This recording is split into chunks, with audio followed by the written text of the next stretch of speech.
oye más o menos bien? ¿Se oye bien o...? ¿Sí? Sí, ¿no? Vale, pues vamos a comenzar el encuentro con Robert Steuckers. Si no se oye bien, podemos cerrar. ¿Cerramos la ventana?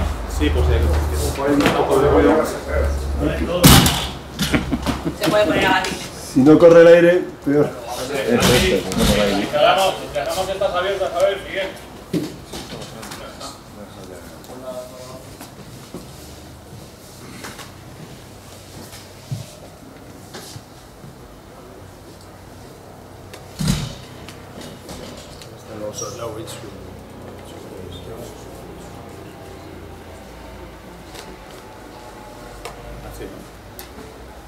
Bueno, pues si se oye bien, empezamos ya.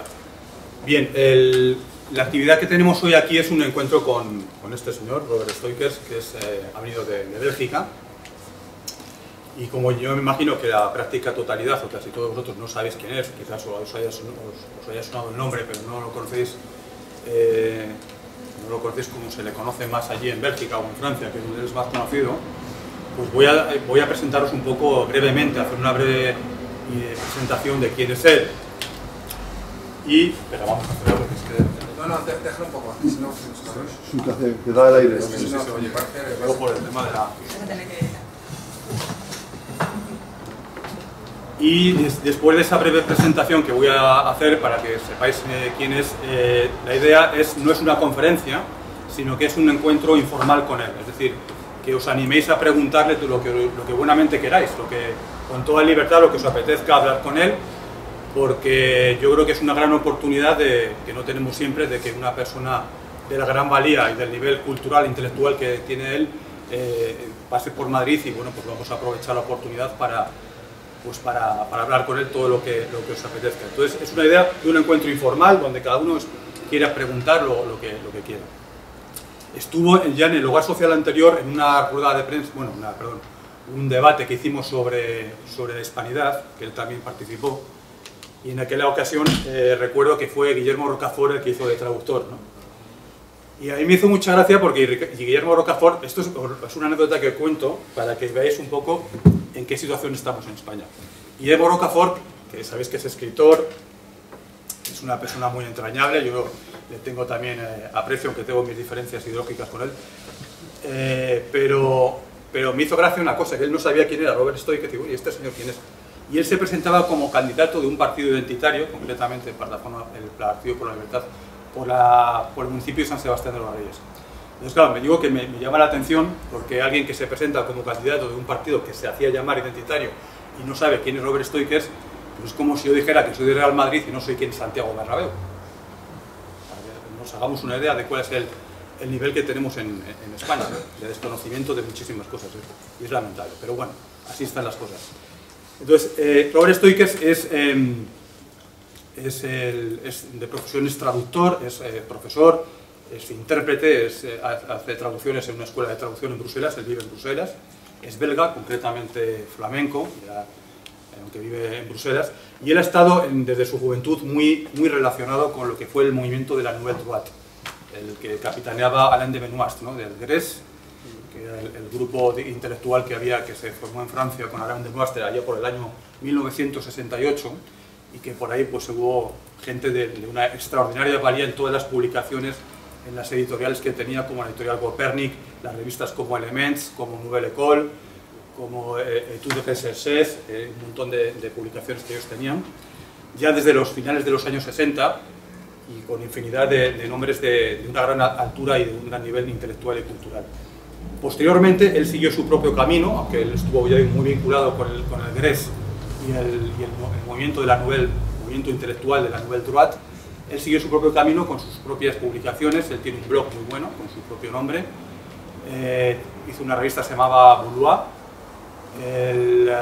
luego también ha estado colaborando como articulista en un montón de publicaciones porque es un gran articulista, es un gran conferenciante, además es políglota porque habla un montón de idiomas, lo único que todavía no domina de todo es el español, pero me imagino que no tardará mucho. Lo entiende, pero no lo habla, ¿no? Y además está casado con una española que está aquí delante de nosotros, que es Ana. Es una persona extraordinaria, muy simpático, muy abierto, muy afable, con lo cual da gusto hablar con él, se puede hablar con él de todo. y como tiene un gran nivel cultural, pues ya digo que podemos hablar de muchos temas. Ha escrito varios libros, como uno sobre la Revolución Conservadora Alemana, y es un experto en geopolítica, en temas de metapolítica también. Tiene escrito una biografía sobre Karl Haushofer, por ejemplo, que es el padre de la geopolítica. Está traducida al español. Y bueno, pues así brevemente, bueno, él también hizo una publicación que se llamaba Synergies Européennes, eran sinergias europeas, que tuvo una etapa de las nouvelles de Synergies Européennes, que eran las noticias de las sinergias europeas, que fue una publicación con una orientación europeísta, anticapitalista y por un movimiento, un nacionalismo paneuropeo, ¿no? Pues un poco la idea. Con lo cual, bueno, pues con estas pinceladas, que habría mucho más que hablar, pero ya por lo menos que sepáis que estáis ante uno de los referentes más importantes que tenemos en Europa de lo que es el pensamiento identitario europeo. Con lo cual, él conoce muy bien la realidad política belga, lo que es podéis preguntarle por el movimiento Ballon-Nation o por el movimiento flamenco de France Belge, que fue el primero France Bloc, que él conoce muy bien también, y ahora France Belge, y luego, bueno, pues cualquier idea o cualquier inquietud que tengáis, podéis preguntarle de temas de actualidad, de cómo veis la situación en Grecia, también relacionado con España, ya que está aquí, pues vamos también a preguntarle sobre lo que queréis preguntarle relacionado con España, con Europa, con geopolítica, con Rusia, con Grecia, en fin, todo lo que os apetezca, pero que no os cortéis y que aprovechéis la oportunidad, porque no siempre tenemos una oportunidad de tener a alguien de la valía de Robert Steuckers en Madrid. Entonces va a traducirle nuestro amigo Álvaro, y si te parece, Álvaro, tú tienes una pregunta para romper el hielo, puedes abrirte un poco el debate, ¿no? Si quieres. Sí, bueno, pues como experto en geopolítica me gustaría preguntar al señor Steuckers si Marruecos supone, digamos, una amenaza para España, para territorios españoles, como pueden ser las Islas Canarias y Ceuta y Melilla. See, my position is quite about the same as Ernesto Mila in España and in Spain, I mean, and I remember very well when there was the occupation by Moroccan policemen of the little island of Berehil. Yes. Yeah? Nouvelle de Synergie Européenne published a special issue for the defense of the acquisition that we had in the 15th and 16th century, because it's impossible, the dynamics of European history is impossible without a certain containment of the Muslim powers in the Mediterranean, the Turks, the Barbarescos, and of course the Sultan of Morocco. And it's determined by the conquest of the islands. And it's a part also of the Flemish history, because one of the first governor of the Canarias was a man from Bruges, and he was called Van der Walle, and he was one of the very seldom people whose name was not translated, because the names were translated at that time. And the main street in the city of the Canarias is still the Calle Van der Walle. And so it's a part of common history also. So, the question was about in the future, in the long run. Does it pose a real threat to Spanish territories like the Canarias? Or? Well, now they don't have the means, I mean, they don't have the military capacity, but nevertheless they think about it. And I could notice that in some schools in Brussels, the teachers of Muslim religion, they say, never remember El Andalus, never forget El Andalus. So it's an idea that they would be able to realize if they would have the means. But on the other hand, they are allied. They are the first allies of the United States in the Western Hemisphere. So the first diplomatic contact Washington had with a foreign power was with the Sultan of Morocco. It's often forgotten. But so they tried, they have tried. Also, the Calvinist powers have tried to use Morocco against, well, what we called at that time the Empire, where we were a part of it, in Flanders and in Wallonia too. Bueno, pues el señor Steuckers defiende, vamos, la soberanía, la importancia de mantener la soberanía de las islas mediterráneas, sí, de las Islas Canarias y de otras islas como Perejil, que ya fueron ocupadas por Marruecos hace unos años. Y bueno, fueron clave hace siglos por la expansión mediterránea de España y de la predominancia del poder naval español en el Mediterráneo, y en la actualidad parece ser que la comunidad musulmana en Europa pues no ha olvidado, digamos, lo que vienen siendo ideas expansionistas en Al-Ándalus y en islas del Mediterráneo, también por supuesto las Islas Canarias, y bueno, mantiene una cuestión de que es importante defender esos territorios. Nada, abrimos el debate, lo que mira. Bueno, lo voy a hacer en español aunque bueno, yo cuando estuve en las universidades de verano del GRES y de la Nueva Derecha y conocí Boulevard en París, que es que de hecho a mí más o menos me contaron una cierta historia que tú estabas más de un lado más pro militante o más y que el GRES, o que habías abandonado, o que había una cierta política, es mi pregunta, ¿eh? Sí. Que si el GRES se había dejado un poco, se había acomodado en posiciones metapolíticas o intentas adaptarse a lo que es al milieu, ¿no? al más media, y que tú te habías ido un poco para mantener un poco una tensión nacional revolucionaria o tal. Eso y también un poco, me gustaría saber, y también qué fue, porque el otra persona que había también italiano, que vivía en París, Adidolfi. No, Adidolfi no. Escritor también de la Nouvelle Droite, que también... Loki. Me gustaría saber un poco tu postura frente al GRES, exactamente por qué la ruptura y tal, que a mí me contaron una historia en París un poco por tu revista, ¿no? Dicen, Steuckers está más del lado NR y estos se han acomodado, y luego también porque Loki también acabó apartado, ¿no? Sí, que creo que fue por la misma... Son tres preguntas. Tres preguntas, la nueva derecha, la personalidad de Loki, ¿sí? Mi opciones nacional revolucionarias y la diferencia con GRES y sinergias europeas. Sí. See, first of all, I will answer in English so that he can translate. First of all, yeah, the difference between the two. It was a bit difficult, and I've just had a conversation with the representative of the Nouvelle Droite, the French Nouvelle Droite, of Mr. de Benoit here in Madrid. I just had a conversation with him where he asked me exactly the same question.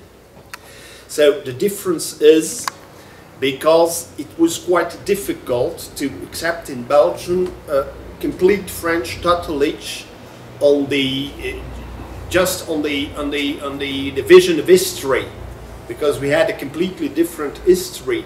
The reference for us is the empire of Charles I for you, Charles V for us. So it's this idea of imperium, which is cardinal. So it's another vision of history anyway. So on the other hand, you had within the Nouvelle Droite different options. In the 80s, we could observe from Brussels a series of quarrels between the French that we were not able to import in Belgium because we would have quarrels too. We had quarrels, of course, but not importing other quarrels. So it was quarrels mainly between Benoit and Faye. Yeah. So we decided to remain at that time completely neutral and to accept, to invite both to conferences in Brussels, because at that time it was more possible than it is now. So we were more free in the 80s than we are now. That was the first thing. So the historical difference. Yeah, okay. Yeah, do. Bueno, la primera pregunta y la respuesta es que la diferencia entre él y el señor Benoit, si he entendido bien, es que su distinta visión de la historia en Bélgica, la posición del señor Steuckers es más favorable a la historia imperial española. Que lo que ha dicho es exactamente que en Francia tiene su propia historia, ¿no? Y puedo decir más, como se puede decir, la tradición monárquica, republicana, y que Bélgica ha pertenecido al imperio. Claro, sí, al imperio alemán. Probablemente incluso su bandera, la bandera de Borgoña es como la nuestra, etc. Claro. Eso ya marca una diferencia histórica y cultural. Se llama en Bélgica la Grande Alianza. Habsburg, Borgoña, Castilla y Aragón. La Grande Alianza.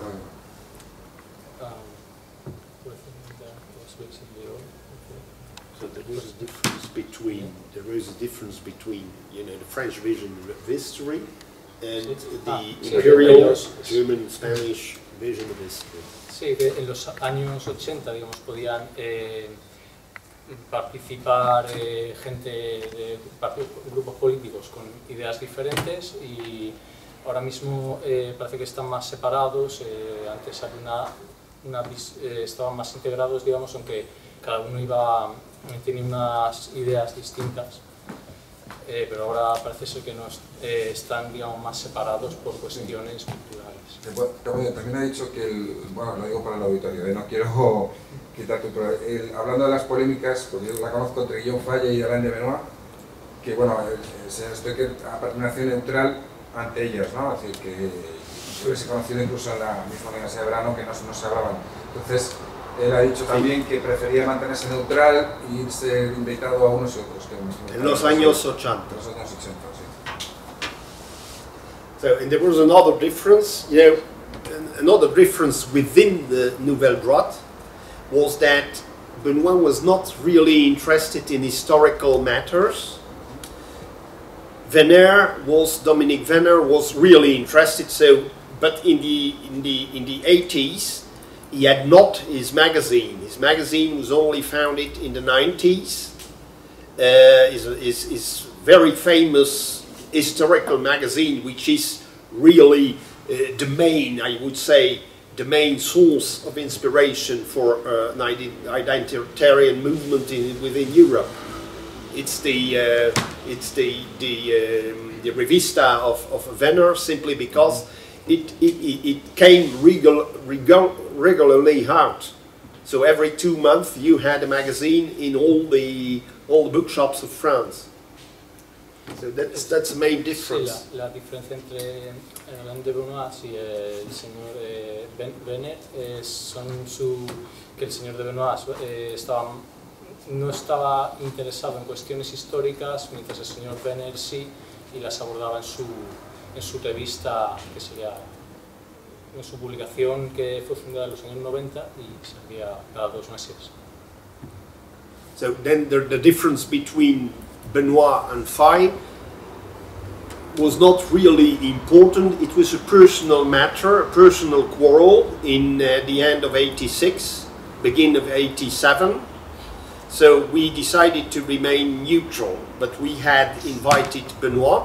Then we invited Faye. He did, in fact, his last conference as a member of the Nouvelle Droite, first part, before it came back in 98. In 87, his last speech was in Brussels. Bueno, las diferencias entre Alain de Benoit y Fuchs son más problemas personales que surgieron en 1986, y el grupo del señor Steuckers permaneció neutral ante esas diferencias, digamos, personales, ese grupo personal, e invitaba a los dos a eventos políticos, sin posicionarse en ningún lado. I remember one time when in the 98 in the summer university, Which I translated with the summer university of the Grèce. Yeah. In 2000. 1998, I think. 1988. Yeah, when Fi came When back I for the came, first time. everybody cried, "No, please shake your hands." After they se dieron un abrazo. I don't know how to spell it in English. Well, to shake hands. To shake hands and to be in peace. Was my I was witness of this. So he came to both summer universities. So he came to Italy, and that's really a pity, because Fi, you know, the guy. It's not possible to describe him as a man, but he came late because he had a shower. He came late within the German group, where Schank and myself were translating, because Schank, as a man from Alsace, is bilingual. So we translated, and the topic was the political philosophy of Bertrand de Jouvenel. So Fi came there, and he had his pipe, and he said, "I was a student of Jouvenel in '67. And I will tell you what he taught at university." And he made, that was completely astonishing, he could reproduce exactly the course of Jouvenel after 30 years. Really astonishing.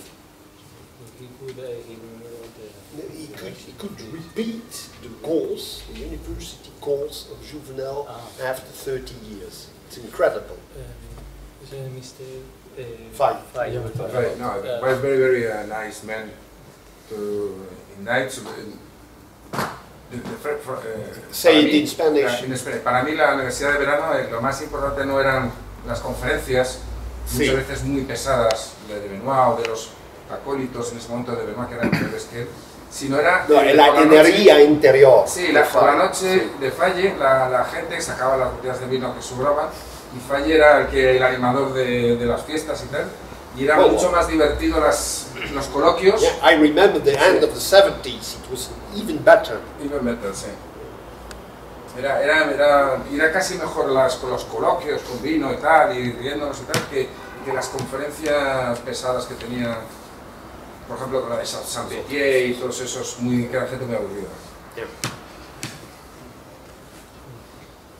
Yeah. Yo quiero saber qué opinión tienes de la situación actual en Grecia y cuál ves que sea la posible solución. La Grecia, Greece, the problem is the people has not to accept money that is not covered, because with FI in 2001 in December, so 15 days before the euro was introduced in France and Belgium, we had a common conference, and we said it will be very interesting to have a single currency within Europe, but this currency must be supported by a real military force, an imperial force, like the dollar in the United States. The dollar can go up and down, can be depreciated, but is still protected by the military power. Europe was totally unable in 2001 and 2002 to back the currency by military power. So explain. Try to translate that first. El señor Steuckers ya era consciente en el año 2001 que de la problemática, antes de la introducción del euro, de la problemática que podía suponer en el futuro para la Unión Europea mantener una moneda única cuando no tiene, digamos, las estructuras militares, por ejemplo, que tiene Estados Unidos para mantener el poder del dólar, midiendo un poco la flexibilidad que tiene el dólar, que puede depreciarse. Y vamos, es ya una cuestión que la Unión Europea no supo en su día prever, y ahora estamos viendo las consecuencias, parece ser. Speculation is possible against the euro or against countries weaker countries within the Eurozone. Es decir, que la especulación afecta más a los países menos poderosos, a los más débiles dentro de la Unión Europea. So that's what happens. That's to put it in a nutshell, to summarize it. You can say this happened with Spain, with Italy, with Greece, with Portugal, with Ireland, but also with France, Belgium, and even the Netherlands. Sometimes there are speculation against the countries of the Eurozone. So this wouldn't have been possible with a military force. Sí, que la especulación afecta no solo a los países mediterráneos, como son Italia, España, Grecia, sino que también llega a afectar incluso a Bélgica, Francia y Holanda, y esto no sería así con una fuerza militar. Second, the debts of Greece are not debts, are debts mainly to the International Monetary Fund, the IMF, and debts for banks. So it's not a debt to other countries or debts of the Greek people. The money Europe is going to give will go to the bank and not to the Greek people, which is the proof, which is the evidence that this system is not based to support the people, but to support the bank. It's a plutocracy. El dinero que pide Grecia lo pide al Fondo Monetario Internacional y a los bancos. Ese dinero no sale de... no pertenece a los países miembros de la Unión Europea, sino que se basa en la especulación que llevan a cabo los bancos, y es un sistema que apoya los beneficios y los intereses de los grandes bancos y no las necesidades de la gente. Por lo tanto, es una plutocracia. A plutocracy is neither moral, it's not a social justice, neither political, because it's ruining the countries. La plutocracia no es moral porque atenta contra la justicia social y no es política. Yeah. On the other hand, the Greek crisis has been used to destroy the positive image Germany had acquired in the last decenias. La crisis de Grecia también ha destruido la imagen positiva que se había labrado Alemania en las últimas décadas. Okay. Then this will destabilize Europe, and on the other hand, all the politicians, the Eurocratic politicians, they have no idea of the importance, and I'm writing an article now here in Madrid about that. They have no idea of the capital importance of the East Mediterranean area. Esta crisis va a destabilizar Europa y los políticos no tienen idea de la importancia que tiene la zona del sureste de Europa. So Jean Parvulescu told me one day with his very coarse language, very rude language, who is holding the southeast of the continent, in Europe as well as in Asia. He holds us by the balls. Yeah, that was the language of Parvulescu, of course, and that's true. Who have a power which is not a Central European power, who is holding the grip on the southeast, on the Balkans, and on Greece, and on the East Mediterranean, is able to control all the continent, or more, to contain it, and to reduce its capacity to project itself, not necessarily in a military way, but also in an economical and even in a caritative, in a charity way, to Africa, East Africa by the Nile River, the Red Sea, which is the trade with India, the Near East and the Middle East. Okay, and there is also the link with Russia, of course, by the Black Sea. So you mentioned a Central European power, right? Yeah, but European has got a center, like Lohausen said. This center is, of course, the east of France, Germany, and part of Poland, and the Czech Republic, and Austria. That's the center of Europe. Then you have all the peninsulas, Spain, Italy, Scandinavia, and Britain, which are more or less peninsulas, and the Balkans. So that was Europe according to von Lohausen. Sí, bueno, dice el señor Steuckers que una potencia que controle el sureste europeo, los Balcanes, Grecia,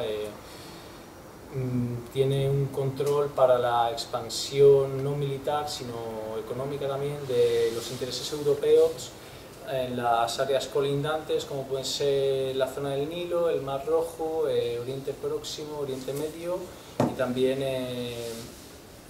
la zona, digamos, de influencia más cercana a Rusia.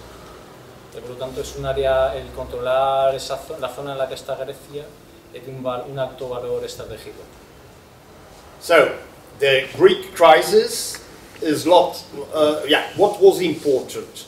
When the Syriza took power in Greece, they gave the Greek people the possibility to have a referendum.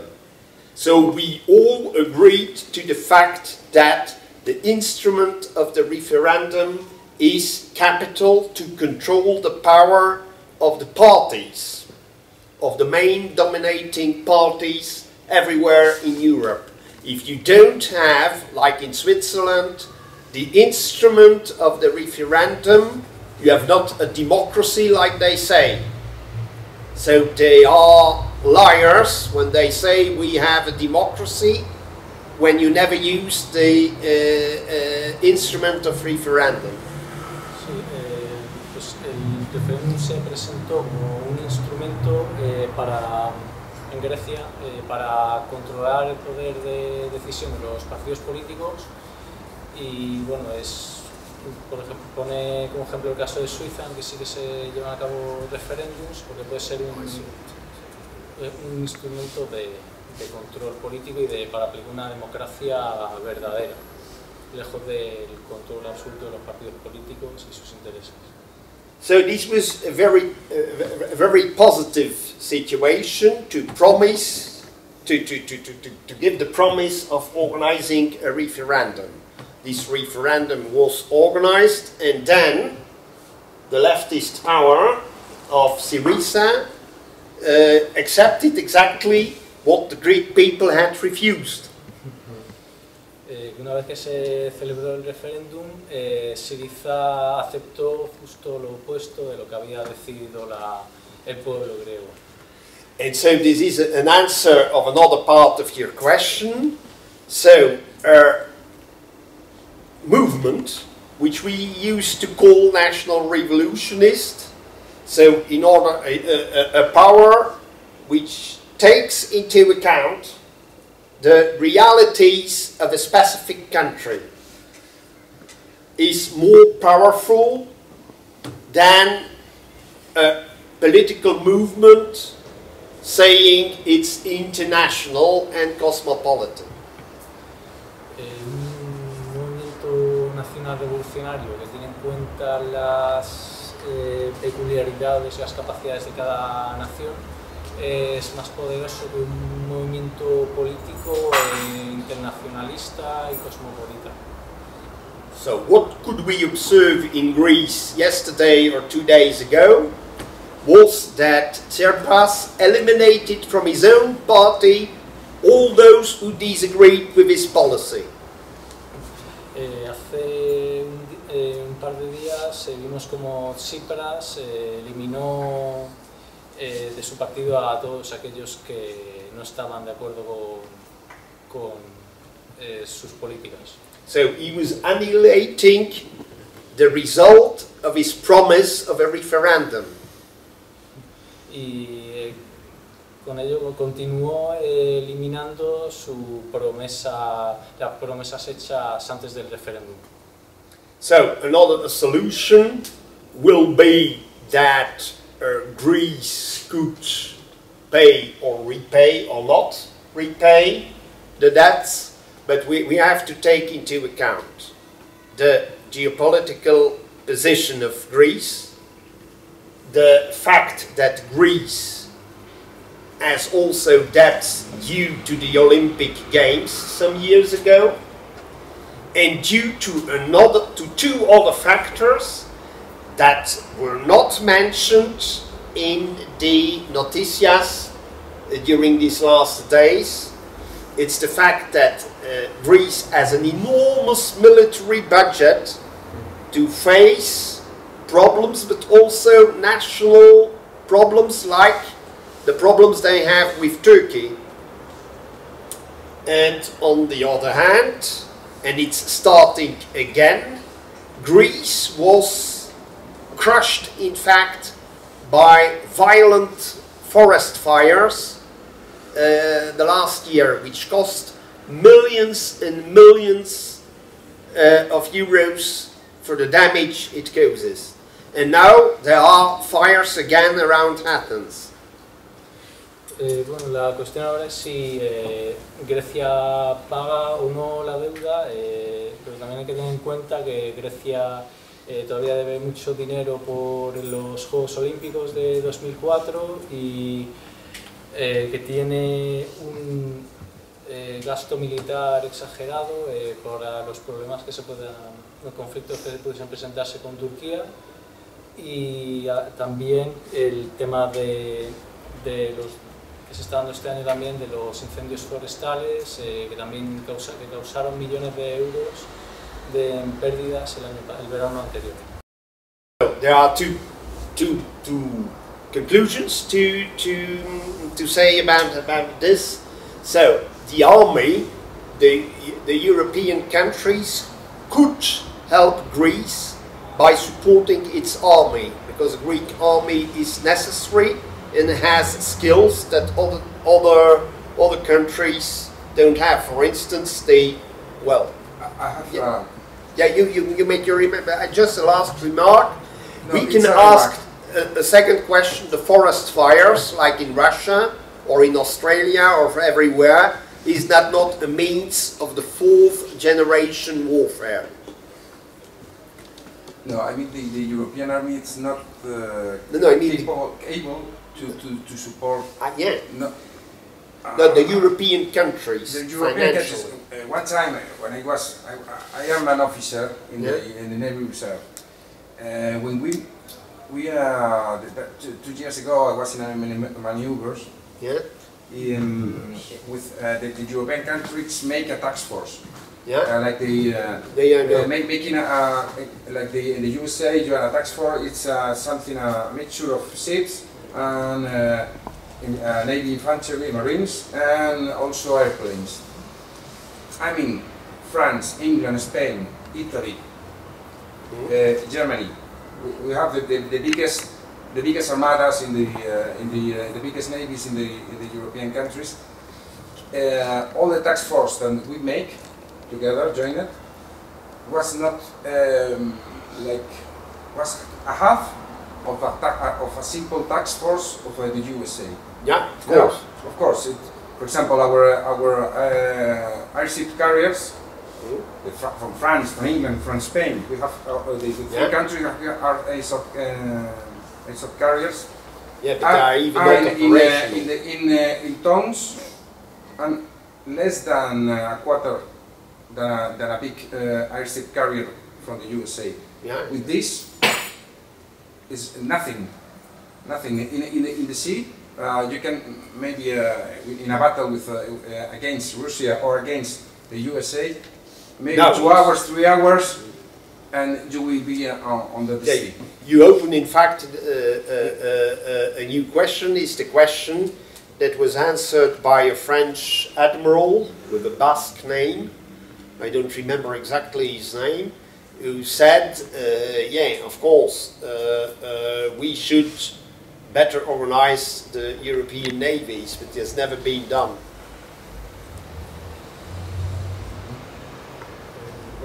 Respecto a Grecia, también hay que considerar la importancia geopolítica que tiene y también el tema de los, continuando con el tema de los incendios forestales, que es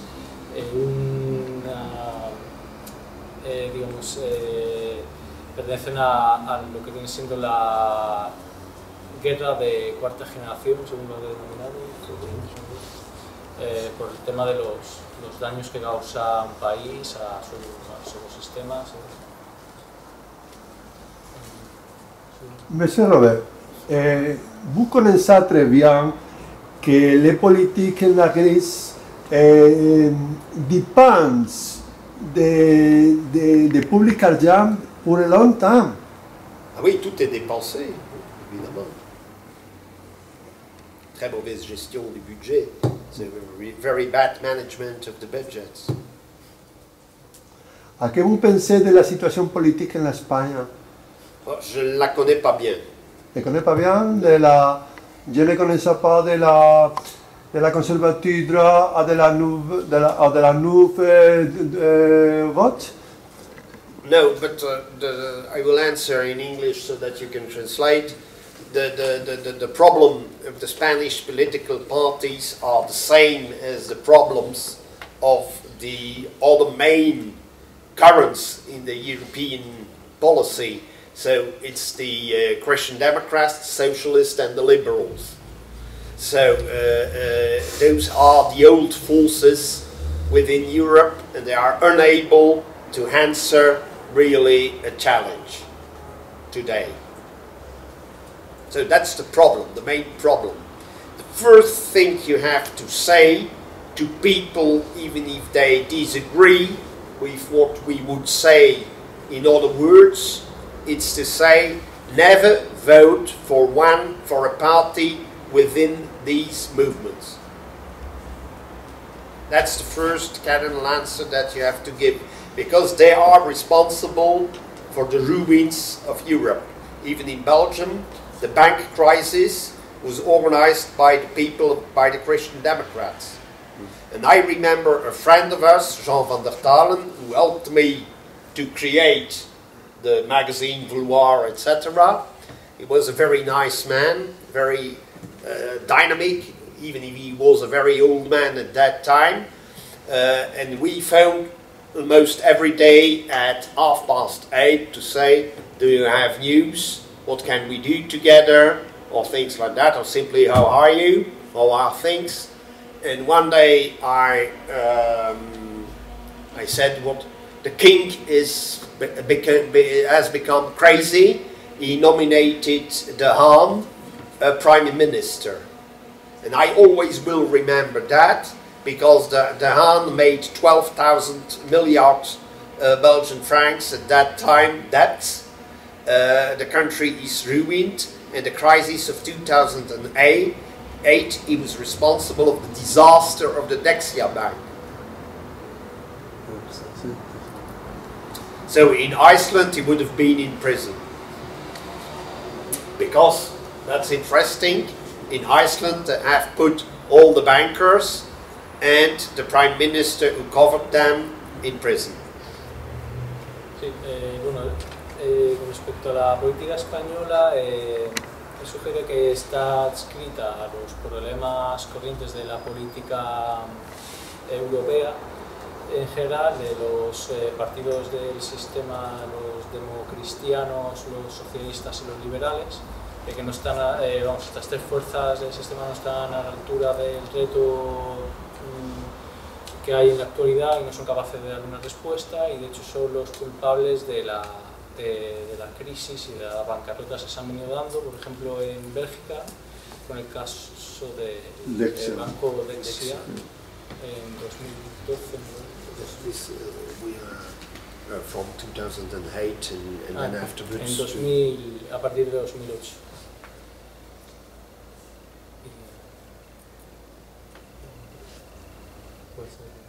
So I remembered my friend Jean van der Talen, who is dead now, who told me the king has become crazy. He nominated the Aan prime minister, and the Aan ruined Belgium with a gigantic debt, and then afterwards with the Dexia problem, the Dexia crisis, where he was the head of the managing board of Dexia. What is the name of this politician? The Haan. De Haan es un político belga, vamos, responsable, ya fallecido, pero es responsable de la bancarrota del país, del caso Dexia y de, vamos, la gran deuda que tiene ahora Bélgica. So there was a question there. Sí. Ha hablado algo de la geopolítica del este del Mediterráneo. En Sí. los últimos años aparecen noticias, no sé si están sobredimensionadas o no, sobre la aparición de yacimientos de gas natural en la costa de Israel. Sí, it is in Cyprus too. Yeah. En esa zona. Yeah, but incluso llegar a exportar gas a Europa. sí.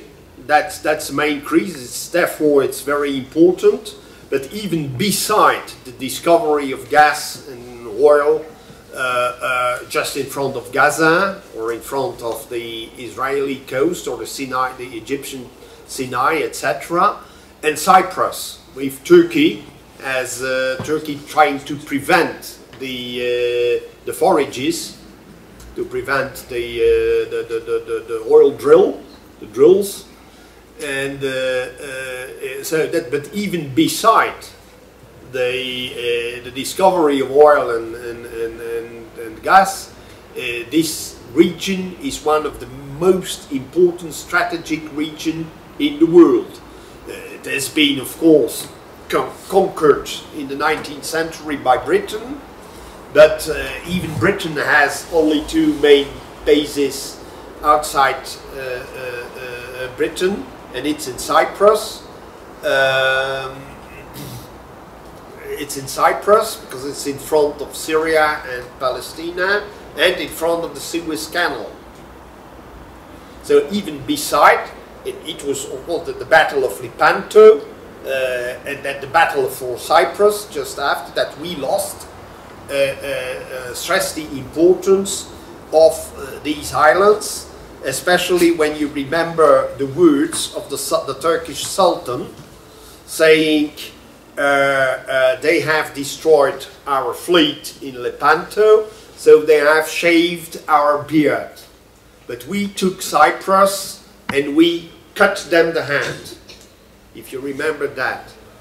So it's the most important part in geopolitics, of course, that you can dream of.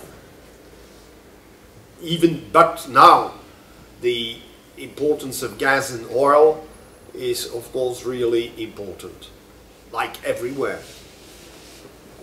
Bueno, aparte de los yacimientos de gas natural y petróleo que puedan existir en esa zona, es vital el área del este del Mediterráneo por su importancia geopolítica, por su cercanía con el canal de Suez. También Turquía, por ejemplo, parece que se ha tratado de impedir la extracción de petróleo cerca de sus costas, y también, por ejemplo, un poder como Gran Bretaña tiene dos bases en Chipre. Rusia tiene una base en Siria. Rusia tiene una base en Siria. Yeah, in Syria, along the coast, yeah. It's therefore they are supporting the regime against a creation, we must say it, it's a creation of the United States and Saudi Arabia. The Islamic State is a creation of the United States and Saudi Arabia. Financially. Yeah, and the financial of this, and of course they beat the Iraqi army, but they take the American material they have. Y bueno, aparte también la zona ha tenido a lo largo de la historia una gran importancia, por ejemplo en Lepanto, la victoria decisiva de las fuerzas cristianas en Lepanto, pues fue un gran golpe para el Imperio Turco Otomano en su día, que impidió la superioridad naval de los turcos. Y bueno, hoy en día pues también Rusia, como has mencionado, tiene una base en la costa de Siria para tratar de evitar vamos, que el Estado Islámico sea el poder de la zona, y también la influencia que tiene Arabia Saudí, también con el apoyo de Estados Unidos en ambos casos. But it's really complicated to see all the forces clashing together in the Near and Middle East.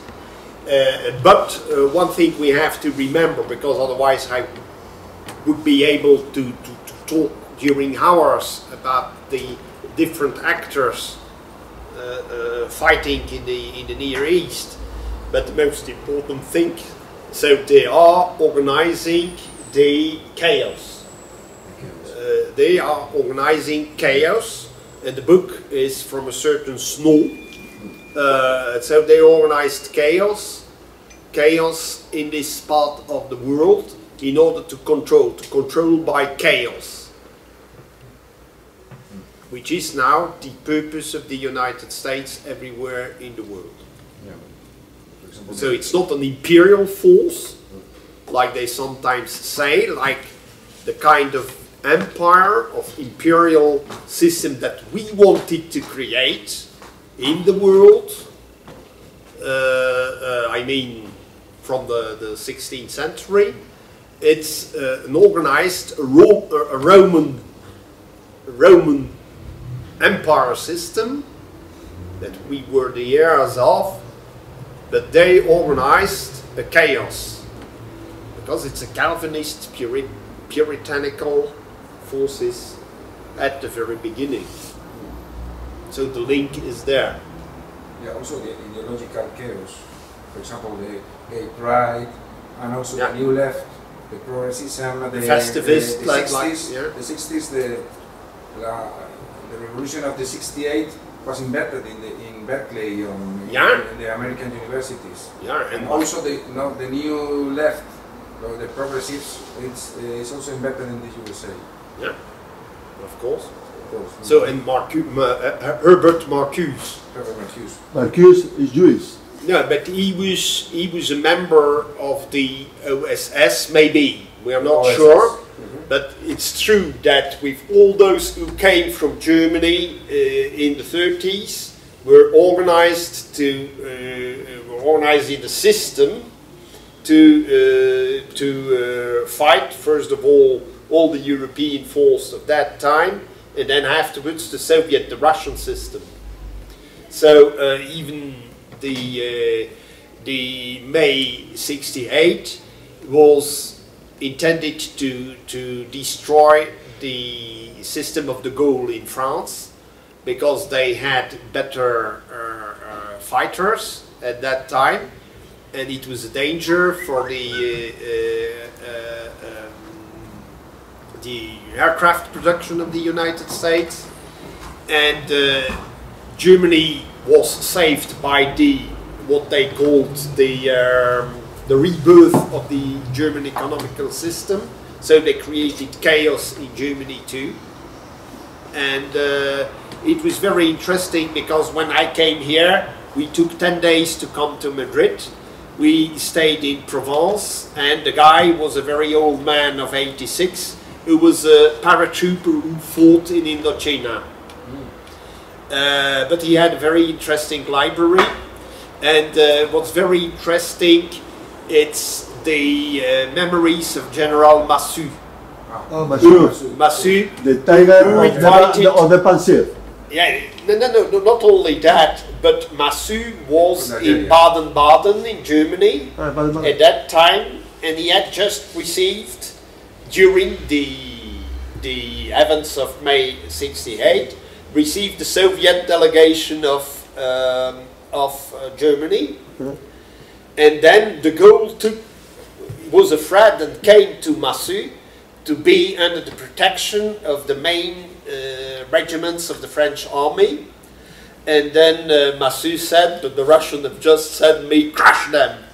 Even the Communist Party crushed them. So they had, the Soviet Union didn't take part, of course, in the May '86. It was very interesting to read. I never could find the book of Massu in Belgium. Mr. Villa is writing something. I think you have written about the 68, the inside of the 68, May of 68. Is he writing a book, or is that on his site? No, internet. Ah, on the internet. So la Infocrisis. Yeah, Infocrisis, yeah. No.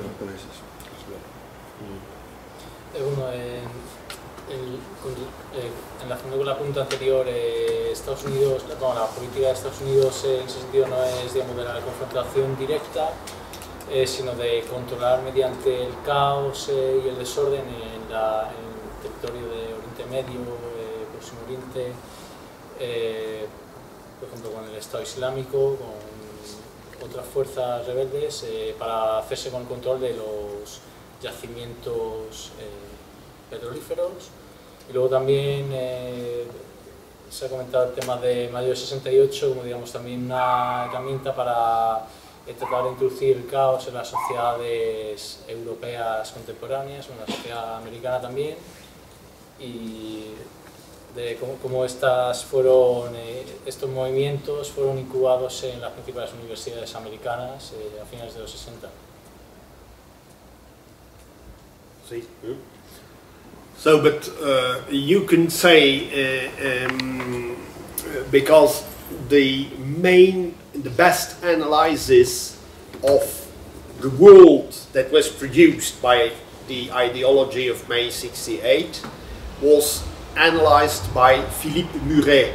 I don't think it's translated into Spanish, and that's a pity, because Muret is the one who said, look at them now. Look at Sarkozy and look at Hollande. He couldn't know Hollande because he died in 2006. He said that's not political personnel anymore. They are clowns. They are festivists, he says. They organized a permanent feast, a permanent party, but they don't do anything political anymore. La sociedad de espectáculo, ¿no? La sociedad de espectáculo. Yeah, but Muret is...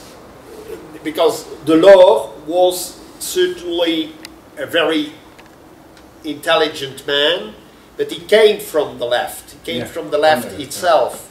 Muret is an isolated teacher who died, unfortunately, when he was only 60, and he could analyze that without being a man of party, although he was one of the best interpreter of Céline's words. Philippe Muret tiene un libro que no ha sido traducido al castellano sobre, digamos, el impacto en la sociedad contemporánea de mayo del 68 y principalmente sobre la política, como la política ya no, digamos, no existe básicamente un cambio entre una diferencia entre una opción política y otra, como no se produce, digamos, ningún cambio, como se ha perdido, digamos, la política más personal, con más capacidad de cambiar el sistema. Oui, there is no possibility to change the system in this case, because when you come with a serious program, they say you're crazy, you're dangerous, you don't accept all the humbug of the ideology. Sí, se usa para desprestigiar a los rivales políticos que, incluso presentándose con un programa serio, si no comulgan con esta ideología progresista que surge de mayo del 68, digamos, son llamados locos y descalificados automáticamente. Yo quería saber, volviendo a España, si con la corriente que está habiendo de la presencia de la extrema izquierda en entidades, en ayuntamientos, encuentra cierto paralelismo con alguna situación a lo largo de la historia, un país tanto en Europa como sobre todo en Europa, y si eso puede servir de efecto rebote para que la política identitaria pues pueda subir y pueda tener una presencia bastante importante en España, si es posible. Después tenemos que tener alguna esperanza. Can we be hopeful about a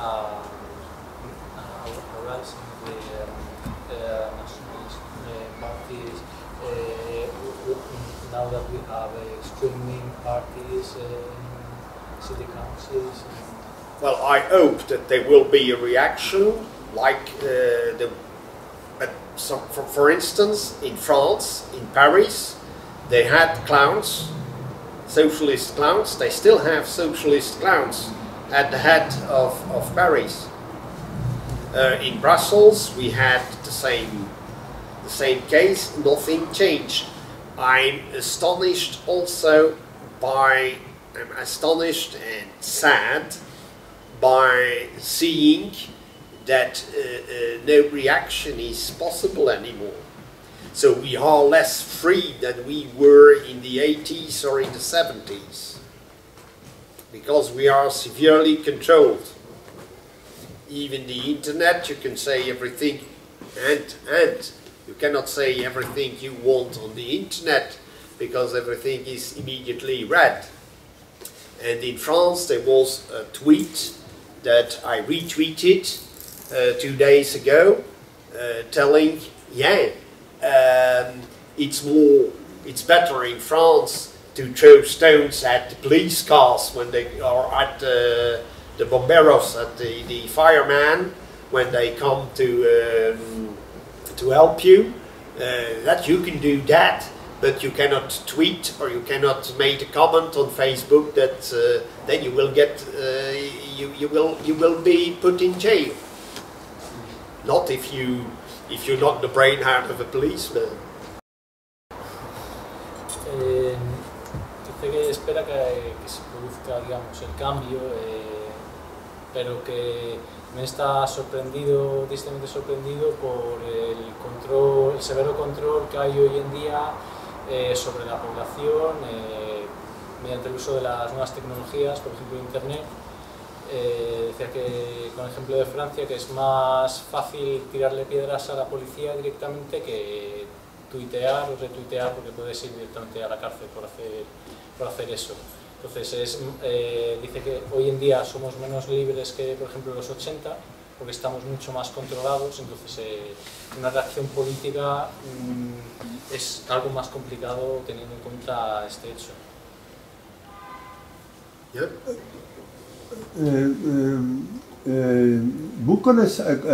Je crois que vous connaissez parfaitement que Nicolas Sarkozy a aimé retourner à la présidence de la France. Que vous pensez de la politique de Nicolas Sarkozy à la présidence de la France? The politics of Sarkozy was. Vous connaissez l'histoire de Sarkozy, l'immigrant de la Hongrie, un immigrant. Yeah, but I know that. But the fact is that he put France back in the NATO structures. So he annihilated completely how would I say? All what the goal created and was positive.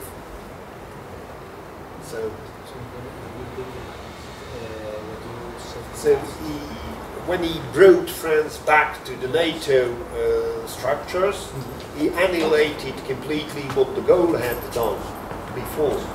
To escape, to have an independent France. Bueno, dice que Sarkozy, al reintegrar a Francia en las estructuras de la OTAN, pues deshizo lo que hace décadas hizo de Gaulle. Fue tratar de mantener una independencia para Francia con respecto a otros poderes o de las estructuras supranacionales como la OTAN. See, and there is another thing. So Sarkozy came to power after the riots of November 2005. But if you know that the American ambassador in France, Rifkin, said we are going to support the migrants around Paris to create troubles in France in case of. So they created these riots. Sarkozy promised to wipe them out. He did absolutely nothing, but became president and brought back France in the NATO structure. Sarkozy llegó al poder a finales de 2005 cuando se estaban produciendo unos graves disturbios por parte de los inmigrantes de las zonas, principalmente de los suburbios de París.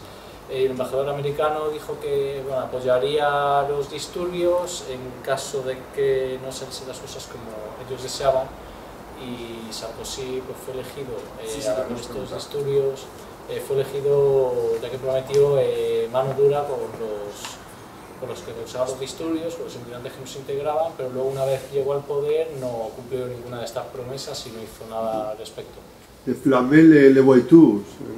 No, last week 721 cars were burned on the French in France, especially in Paris and Lyon.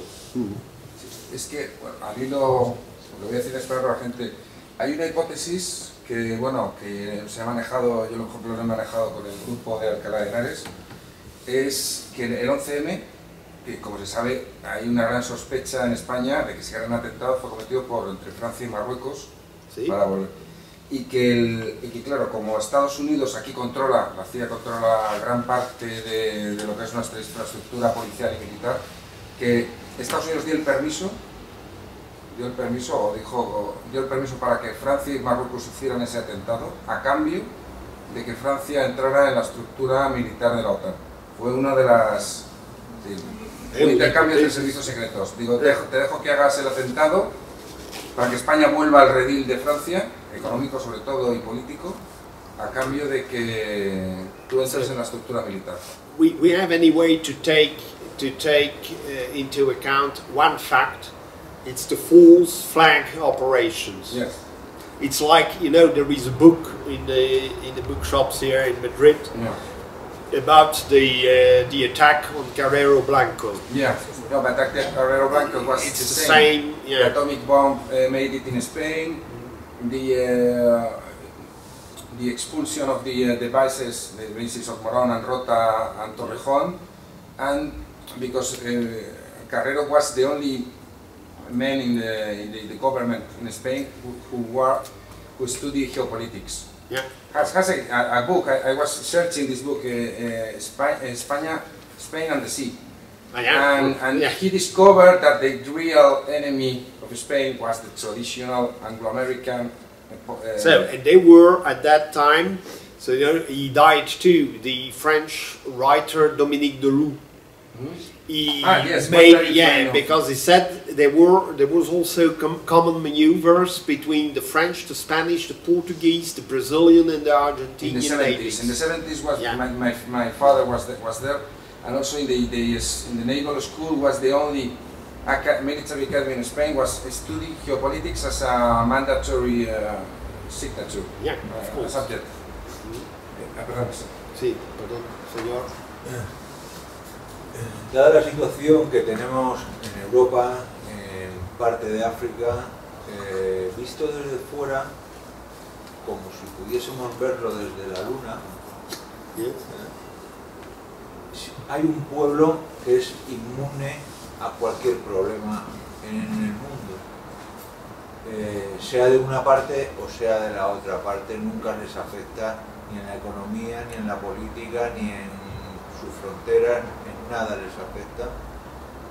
Vemos que en Europa cada vez el ciudadano europeo tiene menos derechos, menos industria, menos poder y podemos echarle la culpa a la banca, a los políticos, a un montón de cosas, pero ¿no será que hay fuerzas superiores que propician que eso pase para debilitar a las naciones y, entre comillas, quedarse con el poder de todas esas naciones? ¿Cuándo empezaremos los españoles a llevarnos mal con los franceses, con los belgas, con los italianos, para que se líe un conflicto internacional dentro de Europa? Porque el euro hoy en día no es lo que, o sea, es lo único que puede sujetar Europa tal cual está. Entonces, no sé, son muchas cosas que la inmigración que está entrando por España, por Italia, por todos los sitios, quitando la identidad al ciudadano europeo, que es el que realmente puede defender lo suyo. Si un negro viene y se casa con una española, su hijo no va a tener una identidad clara de referencia, de decir mi nación, mis antepasados serán españoles. La identidad de Hollywood.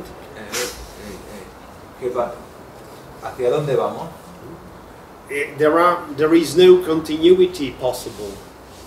The chaos organized made it that no continuity is possible. And therefore, when they started to use the word identity or identitarian, I was not firstly in favor of it.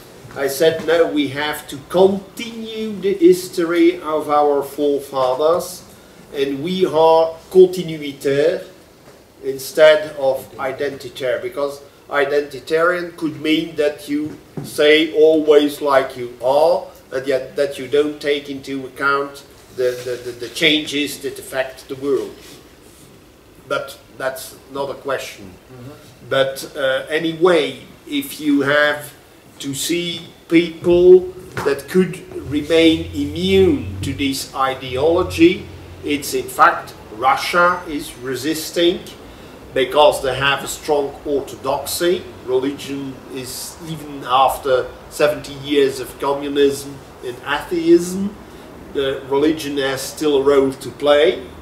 India is quite immune to the Western world, and certainly China.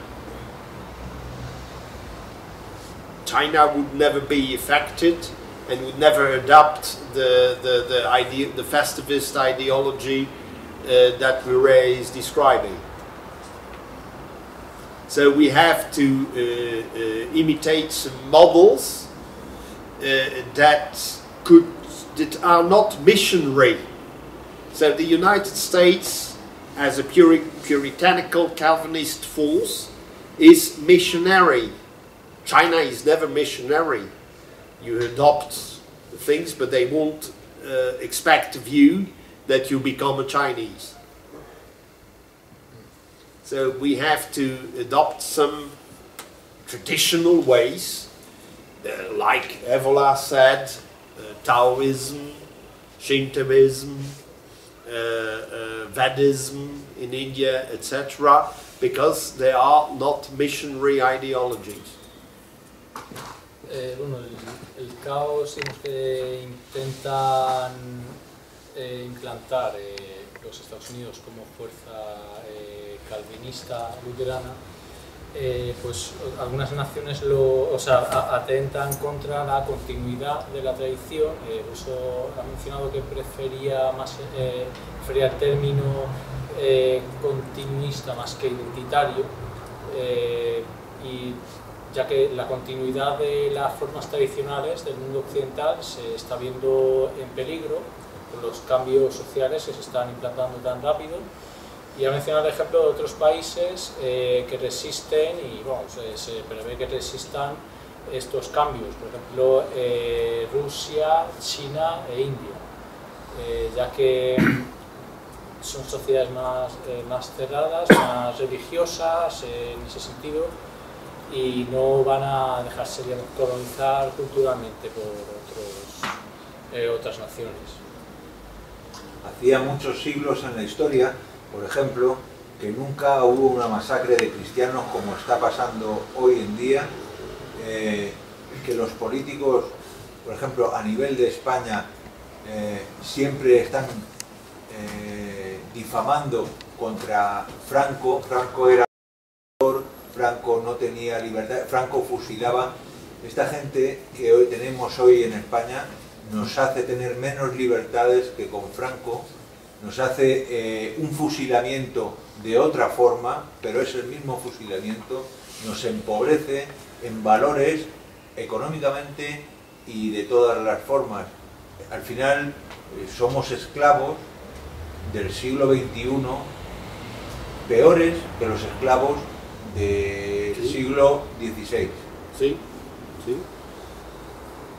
Son dictadores, verdaderamente dictadores. Decía, me parece que era, no sé si era Churchill, que los próximos dictadores eran los que iban a decir que todo el mundo eran dictadores. Sí. Menos ellos. Sí, el sistema de la leyenda negra.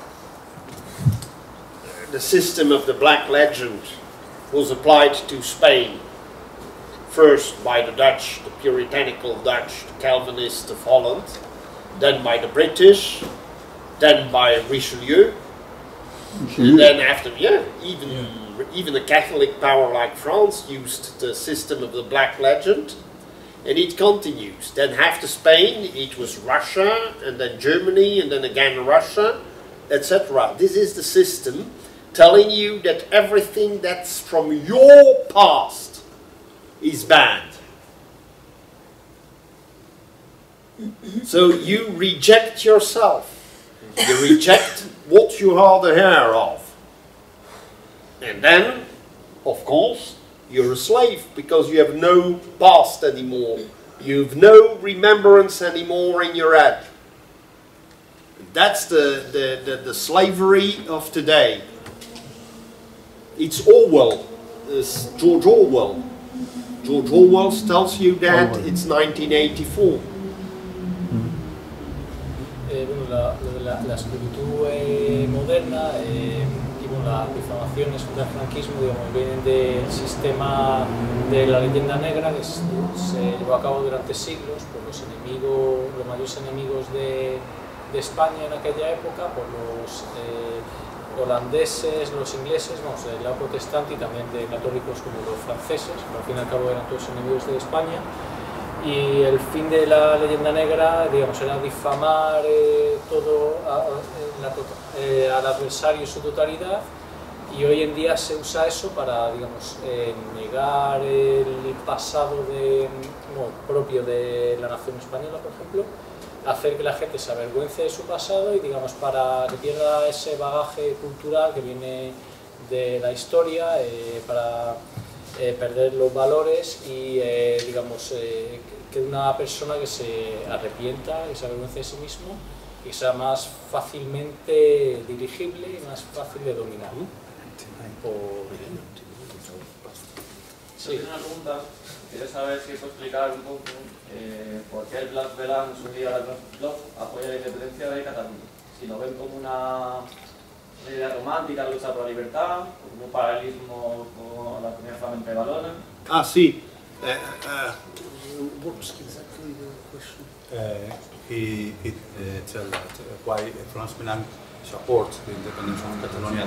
He supports the independence of France. You will find an answer if the article, in the article that I'm writing now in Spain, here in Madrid. It's a part, it's an effect of the leyenda negra. The problem of Flanders is that they have the same language as in Holland. So the leyenda negra had absolutely no effect in Belgium till the arrival of the French revolutionists. Then the leyenda negra began to develop, especially after 1823. Why 1823? Simply because Spain had no money anymore at that time to recruit officers in Belgium. Because previously they recruited officers in Belgium. One of the last officers was a certain de Coster.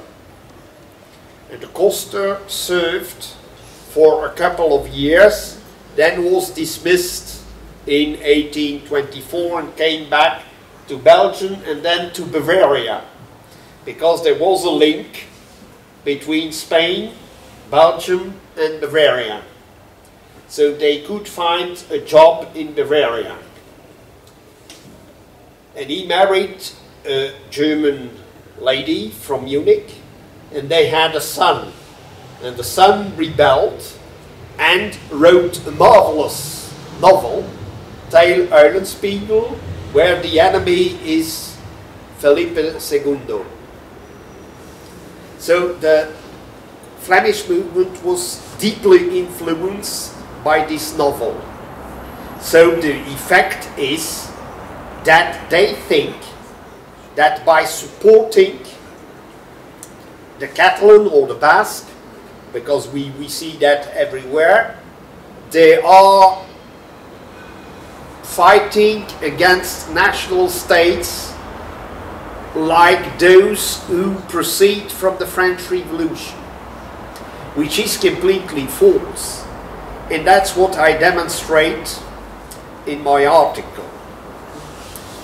If you support, you as a Spanish citizen, me as a Belgian citizen, or another guy being, for instance, an Austrian or a German citizen, when you support the evolution or nationalist independence movement in countries that were parts of the Grande Alianza, you're a traitor.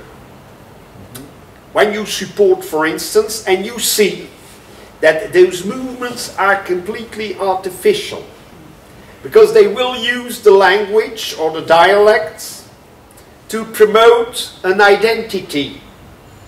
But this identity will simply be a toy.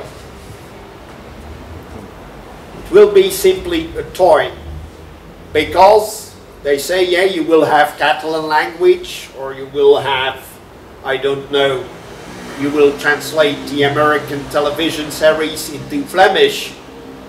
That's nice. But on the other hand, they will connect you to ideologies like neoliberalism or the leftism we talked of, coming from the United States, by dismantling the old states of the Grande Alianza. But on a contrario, you see there is no support of the United States, for instance, for the Bretons, because, or for the Occitans. In France, because there it would be against a country of the West, which is part of the system. And on the other hand, the Bretons, and it's written in their literature, they will say that, but the Duchy of Brittany was supposed to be a member of the Grande Alianza, because the Duchess married the Emperor Maximilian, but was raped by the French king, so the Emperor couldn't marry her, so Brittany became French, but completely illegally. And the Breton movement is, for instance, supported the Grande Alianza. So there is no support for the Breton people. But there are supports for the others, because they are destroying once more countries that were part of the imperial movement in the European history. So I don't support this policy. You know, I don't support this policy in Belgium. Bueno, surge este apoyo de forma primigenia por la leyenda negra que hemos mencionado antes, por las difamaciones contra España como miembro de un movimiento imperial europeo por parte de los flamencos, que bueno, empieza en 1823. y se ven en la, digamos, en el conflicto vasco, como se llama, y catalán, digamos, parecido digamos, al que puede darse por una nación, un Estado-nación opresor con otras comunidades o pueblos dentro del Estado, lo cual es algo, digamos, una visión equivocada del problema. Y además menciona que, por ejemplo, Estados Unidos no apoya a otros movimientos independentistas que sí se dan en Estados-nación, como en el caso de Francia, los occitanos y los bretones. Ya que, por ejemplo, Francia es un país que está dentro del sistema, es cercano a Estados Unidos y no van a perjudicar a un aliado suyo. Luego, aparte, el tema de los regionalismos, esos regionalismos que usan la cultura propia como, digamos, un pequeño artificio, ya que no pretenden realmente defender su propia identidad, su propia cultura, sino directamente van a acabar siendo absorbidos de manera independiente por el sistema digamos, americano, por las influencias ideológicas y culturales americanas, y van a acercarse, digamos, al neoliberalismo, al progresismo, y no van a, digamos, no son verdaderamente no van a tener una identidad cultural seria, sino que van a ser, al fin y al cabo, van a acabar siendo dominados por el propio sistema. Entonces es una especie de espejismo de nacionalismo. Es una pregunta, ¿no? Sí, bueno, está en parte contestada. Entonces usted no está a favor de la secesión de Flandes y Valonia, es decir, de dividir Bélgica en dos países. So, the division exists de facto because, you know, it's not like in Spain. You should think about the fact that in Spain there are more than 5 elements: Galicia,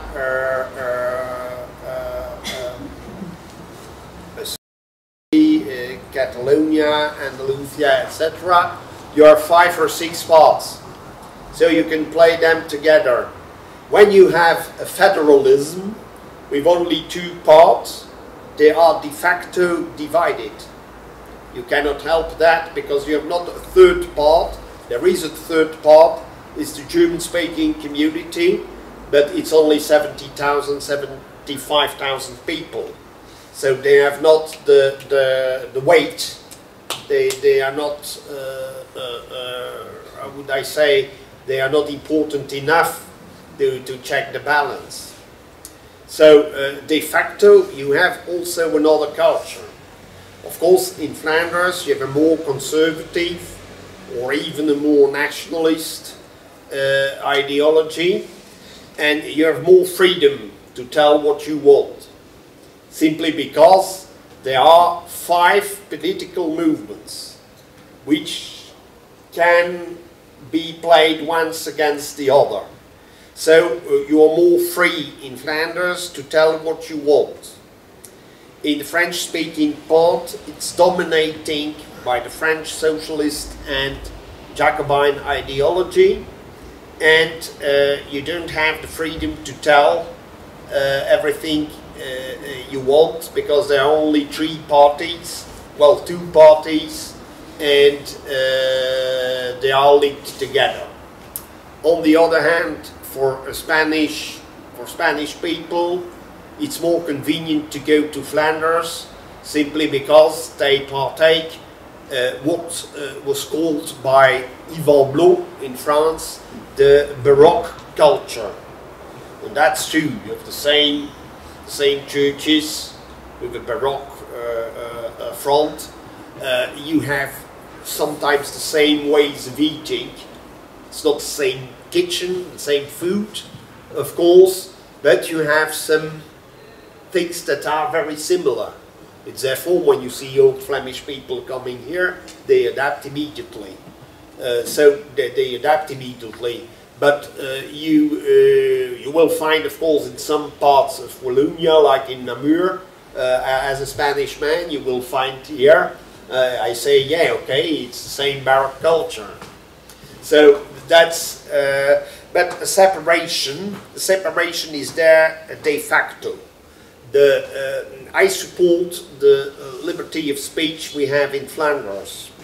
I am Flemish, so my identity card is in Flemish, and would, but I don't think so. They talk about since more than 150 years, but the country is not going to split so easily.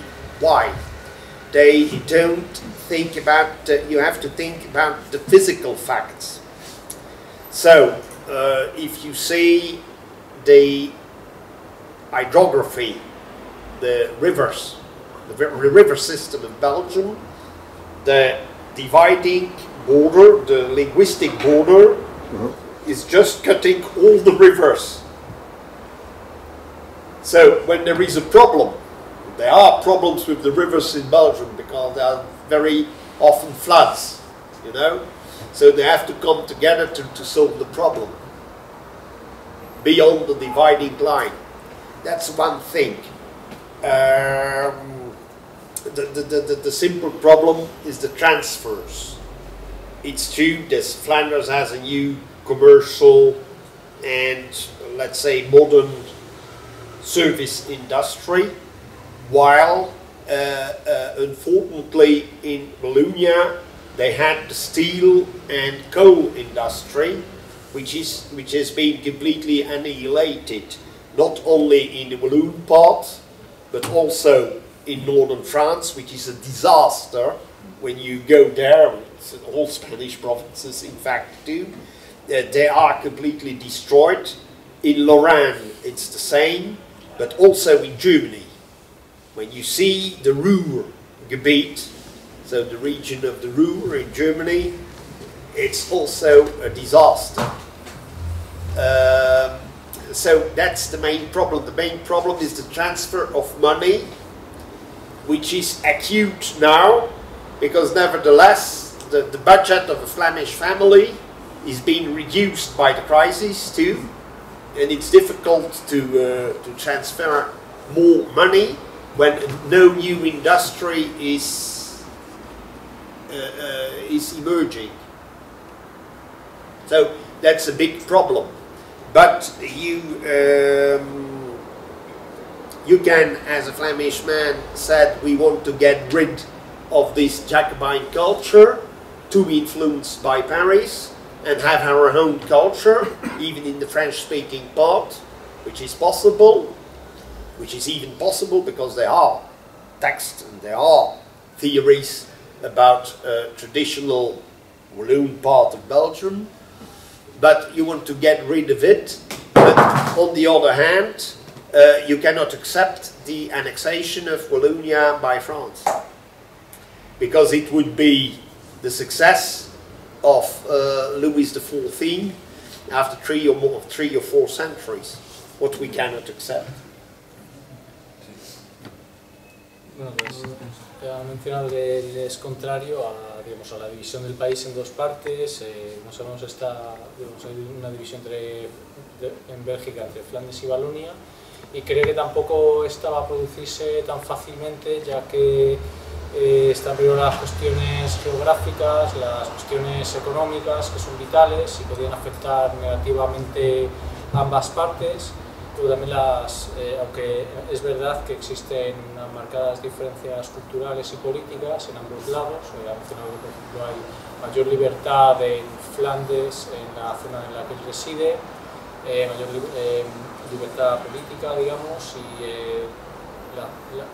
la zona de Valonia está dominada, digamos, por un sistema más jacobino, más influido por Francia.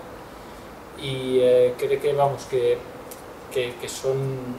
es muy difícil que se produzca esta secesión, ya que además la gente del otro lado, del sur, vamos, de Flandes, vería con muy malos ojos que que la zona de influencia francesa terminase por anexionarse a Francia, lo cual supondría el éxito de, de las ambiciones del rey francés Luis XIV después de 300 años. Y pues, como he mencionado, sería con la deslocalización industrial, la desaparición de la industria, el hecho de que se están perdiendo muchos puestos de trabajo, se está reduciendo la renta per cápita de las familias en Bélgica. La división en este momento de Bélgica en dos partes es un escenario muy complicado. Conociendo un poco el hilo, yo recuerdo que hace unos años hubo un problema político, creo que fue en Bélgica, que no se pudo formar gobierno. No hubo un acuerdo en el Parlamento para no formar gobierno. Salía en los medios como que la gente estaba más o menos contenta o tenía más autonomía en cada una de las regiones, ¿no? Sí, it's my personal problem, because you had, it's very difficult to explain, because you don't know the names of the parties, etc. So during the elections of 2007, the Christian Democrats were very important in Flanders, but they needed, in order to control Flanders, they needed some more votes. So they made an alliance with a tiny little nationalist party, the NVA. Okay? So they won the election, but really a tremendous victory. Okay? So they were in power, but the other ones, they refused to build a government with the tiny little party. So we had a long crisis, and it was the Minister of Education, this is my minister, who said no. And she was called Lady Now. And Lady Now blocked the government. So there were other elections in 2010 where the Christian Democrats, because they couldn't govern, lost all the votes, but the little party, nationalist party, became very powerful with more than 30% of the votes. So she couldn't say no anymore, but there was a crisis for more than 500 days. So Belgium could save 3 billion euro because there were no government. So I remember a lady working, a colleague, saying, does the people need a government? No. So we save money. And that's true. That's it's a complete blind alley of partytocracy. So now the government is in power, and Lady No has been eliminated from the federal level, but not from the regional level. But as education is depending, like in Spain, I suppose, and like in Germany, it's a regional matter. So now she has sent commissars 4 times to ask me, yes, but you spoke for a group of nationalist Flemish students. So you're a separatist. I said no, because they asked me to talk about Iran, Syria, Algeria, all the Arab Spring revolutions in Egypt, etc., etc. Never about Belgian matters. So they come again and again. So I will be compelled to make to sue her, because that's impossible. So, and even the new ministers, they all spoke to the same students group. So if I fall, the government will fall too. Because if I'm punished, all the ministers should be punished too. Very funny. Pregunta que habló antes el señor Steuckers, habló en una conferencia de estudiantes nacionalistas flamencos y bueno, recibió la visita de varios comisarios políticos para, bueno, que le comentaron que era nacionalista cuando los mismos políticos, básicamente todos los políticos del Parlamento belga se unieron con ese grupo nacionalista. Entonces ha sido, digamos, criticado por eso, porque a todos los políticos en Bélgica pues, se han reunido para tratar de otros temas de geopolítica, para tratar de cualquier tema con este grupo. El tema del gobierno, la formación del gobierno de Bélgica duró más de 500 días, lo cual supuso un ahorro de 3.000 millones de euros y bueno, una gente comentaba que en realidad no hacía falta gobierno y es, digamos, un callejón sin salida, digamos, en el sistema partitocrático que tiene Bélgica, pues el tema de la formación de gobiernos, que por intereses políticos de unos partidos, en este caso los democristianos y los nacionalistas flamencos, nos afecta negativamente, digamos, al país en cuestiones federales.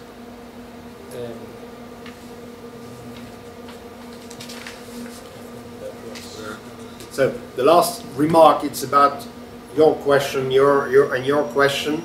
The problem is that Spanish matters are not known outside Spain in Europe. I'm just reading a biography of Unamuno. He was complaining about that. There are only 3 people, I think, in Europe. Is Tristan Mondrell, the son of who lived here in Madrid. You can invite him because he's very regularly in Madrid, and you can hear him in Spanish in Argentina, an interview with Alberto Buella about new right, which would be complementary to the meeting of this evening. Tristan Mondrell knows about Spain, and Arnaud Imatz, of course, in France, Günter Maschke in Germany, and myself, because I'm trying to read to complete the history of Flanders and of Belgium by putting the history of my own country within the frame of the imperial.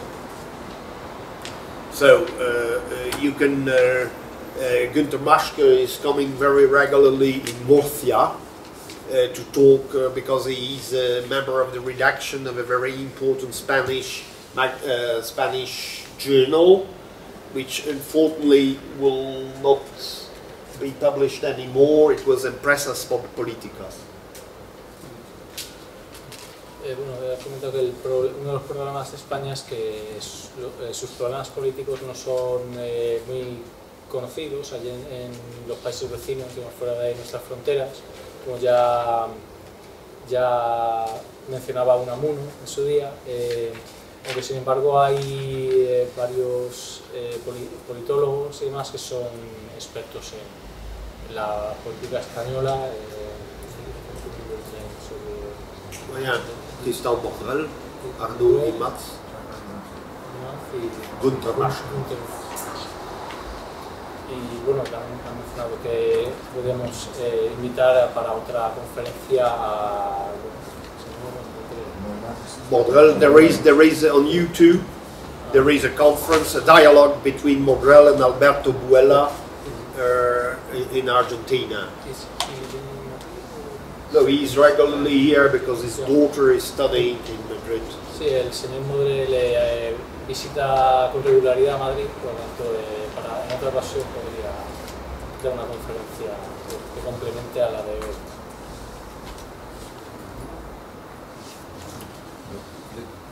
Y una pregunta, cambiando un poco de tema, Pero sobre lo que dices de la Gran Alianza, que a mí me parece que tu concepto del Imperio Español es bastante exacto, además coincide con cuando... Sí. Es porque Évola, que habla mucho de Imperium, siempre se refirió a los Hohenstaufen, al Imperio Sacro Imperio Romano Germánico, sí. Y cuando yo he leído todas sus obras sobre el particular, ha ignorado perfectamente el tema de los Habsburgo y de España, de Austria. Sí. ¿Es un problema personal contra los españoles porque él era del sur de Italia? Sí, problem de historiography. It's a problem of historiography. The source is the Belgian historian in the 30s, Luc Hommel. And Luc Hommel was the secretary of de Grel's enemy, but de Grel's takes all his Burgundian myth from his own enemy, Luc Hommel. But Luc Hommel could write books after the war, but he died quite soon, in 1960, I think. But he could explain what was the Grande Alianza. So that's the first source that I use, is Luc Hommel, because you can quote him in Belgium, because he was a Christian Democrat at the time where Christian Democrats were still valuable, that they still had valuable people in their party, which is not the case anymore. And that's the first source that I quote. Then by Évola, there is a lack of something. They forget to tell that the struggle by the Hohenstaufen in Italy was about Sicily. But the French tried to take over Sicily, but because the Pope that crushed the Hohenstaufen were French, the Sicilians reacted heavily against the occupation. So because all the sons were killed or decapitated, all the sons and grandsons of Emperor Frederick II, he had only one heir, the son of his sister, who married the King of Aragon. And so therefore the Aragonese took over Sicily with their military system, the Almogávares. And then afterwards came, and we come back to the very beginning of the speech here, because they try having controlled Sicily to control Greece. So they sent the Almogávares in Greece in order to control the East Mediterranean. That's the imperial idea. So the Aragonese are also the heirs of Hohenstaufen. That's the link that we have to keep in mind. Yeah, but I can understand why Évola never mentioned... because I suppose I don't see many Spanish sources. I see many German sources in his books, and I don't see, unfortunately, the sources of the German conservative revolutionists who were Hispanists. There were two of them, Schneider, which was never involved in politics, and Hildebrand. And Hildebrand, you must have a translation into Spanish. He made the world of Felipe II, and he inspired the French historian Brodel, because Brodel was a prisoner of war in Germany. All the officers, Polish or French, who were prisoners of war, could study at university. So Baudrell is a putile of Hildebrand. And the two books of Baudrell about the Mediterranean and about Philip II are inspired by Hildebrand. Las influencias que menciona es la primera Hommel. Un democristiano belga. Luego la segunda es Hildebrand. You know it by Hildebrand, the fact that he ignores the Almogávares and the Aragonese heritage of the old stuff. Sí, que, bueno, que Ébola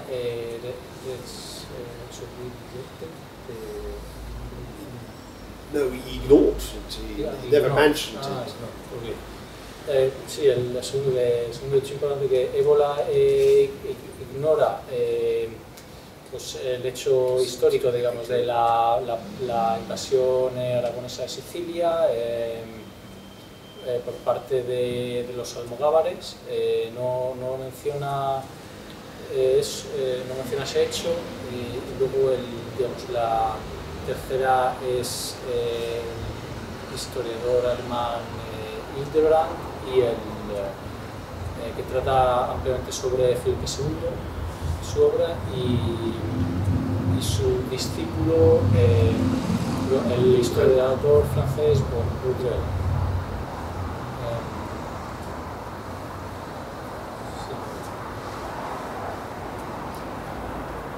Yeah, okay, and it's quite funny because Ébola ignored completely that the Hohenstaufen were but by women. They were transported into Aragon, and the fact is that he ignored, because he was very interested in military orders, that he ignored the Almogávares and the fact that there was a link between them and the Templars. That's funny, but nevertheless, yeah, he was only a man. He lived till he was 76. He couldn't tell you about everything. Yeah, but it's very, very interesting. But it's we have to complete. Yeah, but our generation has to complete. They mention many things in history about the examples of the empire or something, the idea of the imperium.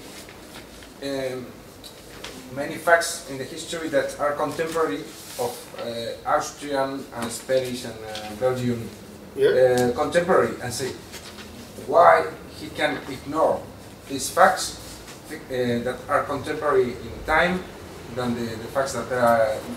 For me, it's strange. It's strange. That's true for me too. But I was also deeply influenced by a friend of Jean Mabille, who's still alive, Gauthier. And Gauthier, maybe you have met him now. Gauthier wrote a very interesting book, Franche-Comté, so the Franco Condado. And he discovered here in Madrid a book that was never published by a Spanish historian about Las Hispanias, including La Franco Condado. So I discovered the book in a small tiny village in the Franco Condado. And it was very interesting to see. And he quotes all the people from this part of, which is now France, this part of the Grande Alianza Empire, all the people who influenced here in Spain or in Belgium or in Germany, who influenced the imperial ID. There are at least 10 people having fought the idea of empire. Oh, I remember when I was in the Franco Condado, in the marriage of the Xavier Sleuter, was a member of the National Front. When I see the flag, the flag is on the flag. I say this flag. I know this flag because the flag was in many of our schools, no? Yeah. This flag is Spanish because I saw it in Madrid in El Escorial, and I was very surprised that this flag was in the middle of France. Yeah, but you know, you have on Twitter, you have a very interesting Spanish Twitter account, El Camino Español. And you can find by EDAF, E-D-A-F, you can find a book on El Camino Español.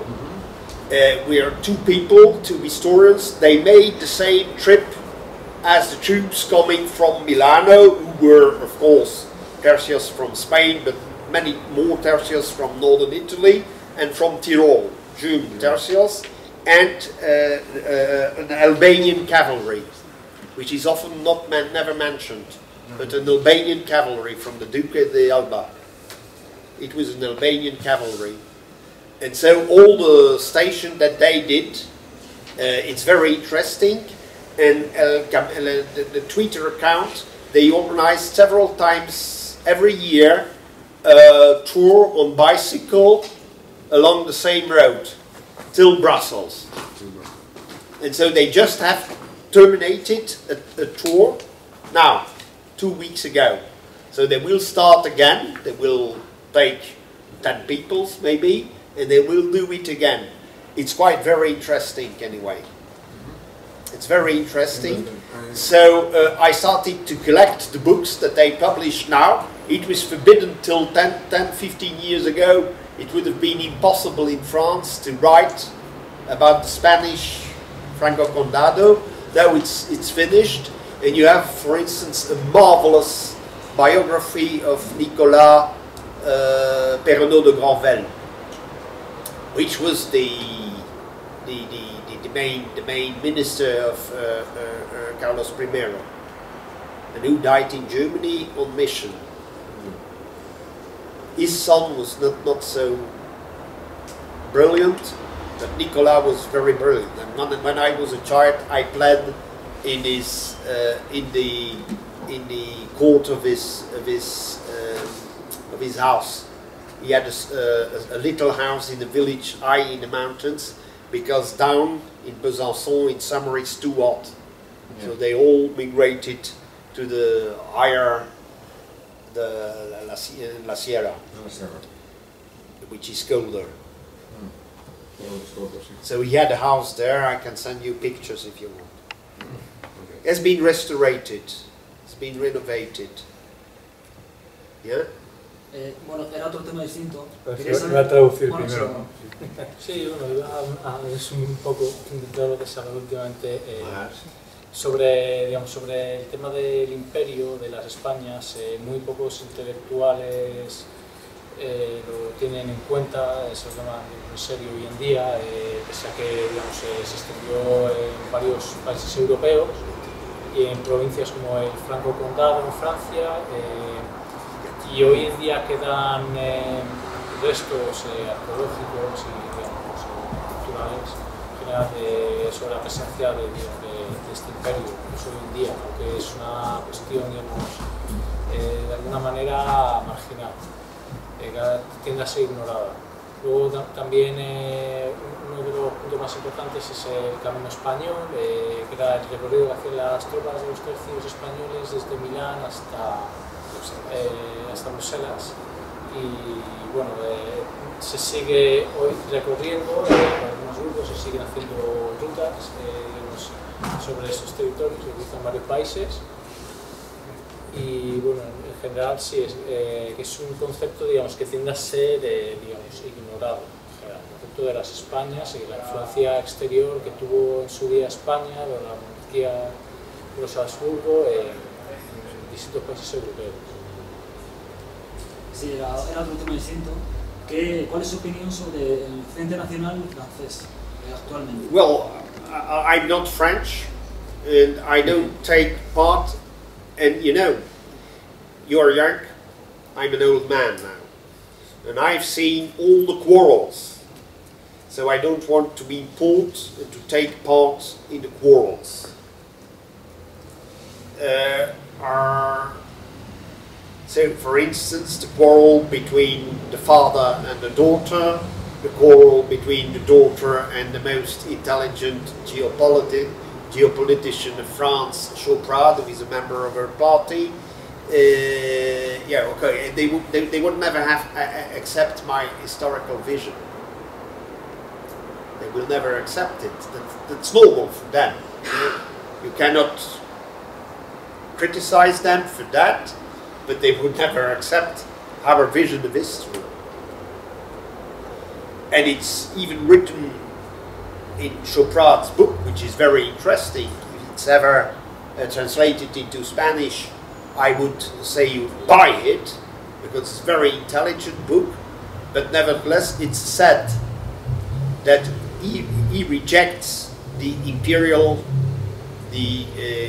vision,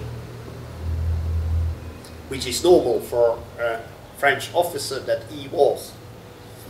But nevertheless, should we capitulate? No, never. So that's the problem, but nevertheless, you know, for me, the only identitarian parties that have had an intelligent geopolitical vision are the Austrian FPO, and I've translated for years and years the main expert in geopolitics of the FPÖ, which is Mr. Tomášec. And Tomášec is a far too modest man. His books on geopolitics are excellent, and every week he writes 2 articles and makes 1 interview for their magazine. And it's really interesting. It's national revolutionist vision. It's very interesting. I will try to negotiate now the publication of all my translation in French, and I hope there will be one day a Spanish one, because he deserves that. And this man is too modest, but I admire this modesty that he has. And the second party within the identitarian movements was the Lega Nord and their daily magazine La Padania, which gave a very interesting vision on geopolitics. And I was translating also every day during the war in '99 against Serbia. So we were translating, and I participated to a debate with the Lord Mayor of Milano against the war against Serbia, because it was the first intervention to dismantle the Balkans and to create conflicts within Europe, which was new. And so they have today in La Padania a very intelligent geopolitical vision. They are alone in Europe, and it's in parts of the empire, in Austria and in northern Italy.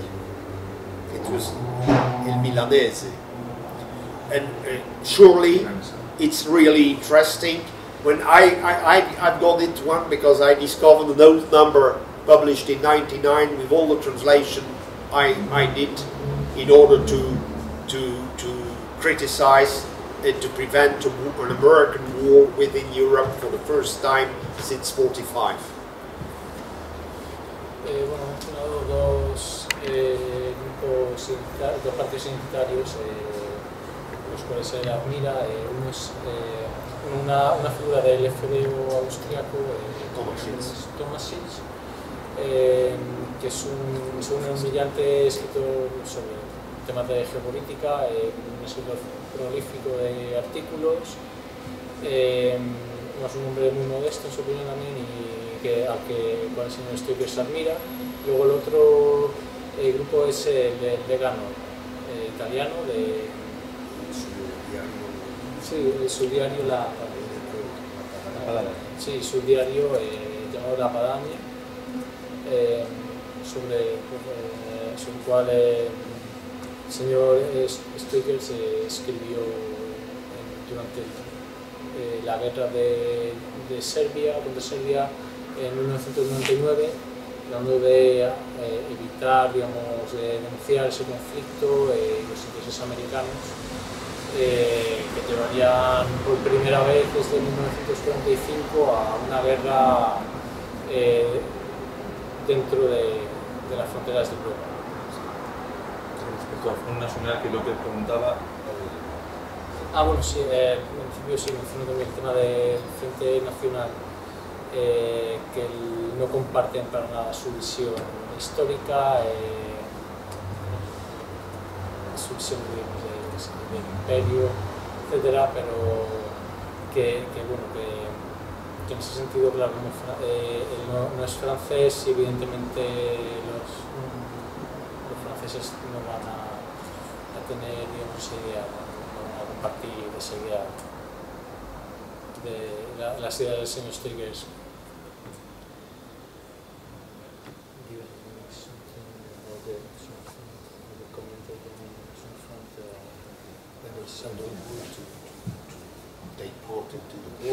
Ah, bueno, sí, mencionó que, bueno, que un ciudadano francés pues que no mantenerse al margen de disputas las cuales prefiero evitar.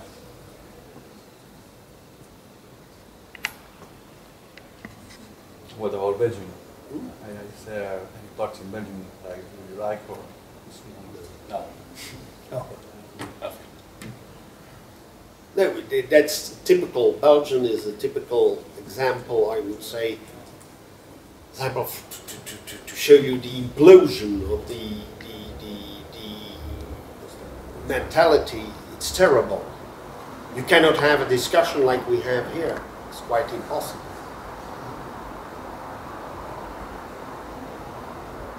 Sí, que para él Bélgica es un ejemplo de lo que es la inclusión de la mentalidad europea.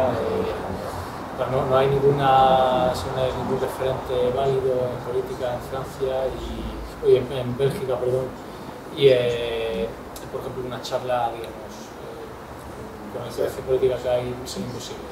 Yeah, and there is another question to answer you and you.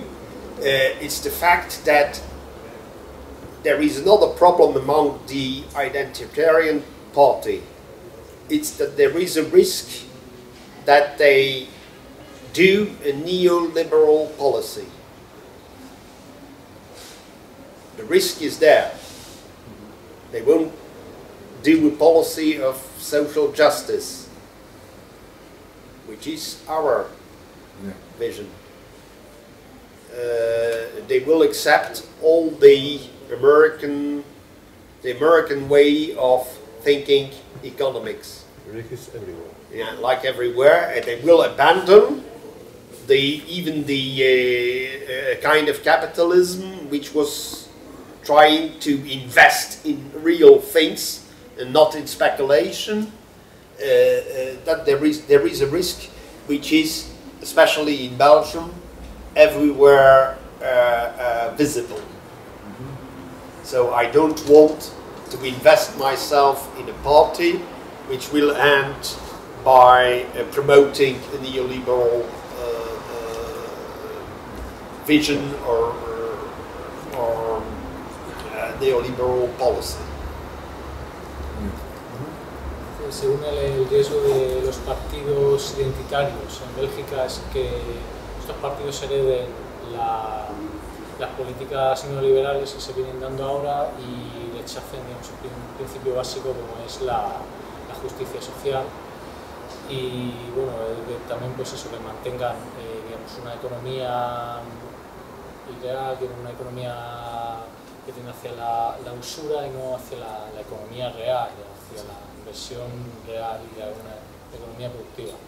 So, and on the other hand, the geopolitics, you will see even identitarian parties, when they come to power, they will accept NATO, which is a rejection of national sovereignty. Sí, que luego también hay otros casos también en los que partidos identitarios se aceptarían a la OTAN, lo cual sería rechazar en gran medida, digamos, la identidad y la independencia de la nación.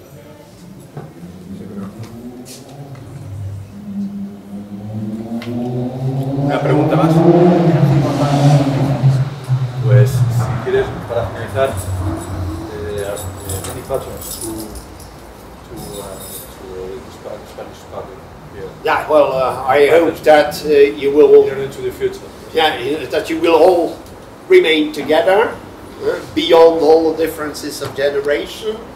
That you will keep your, will I say, your the social dimension of your struggle, which is quite important, and that you will see how many books to read all the many books that I bring back to Belgium, that I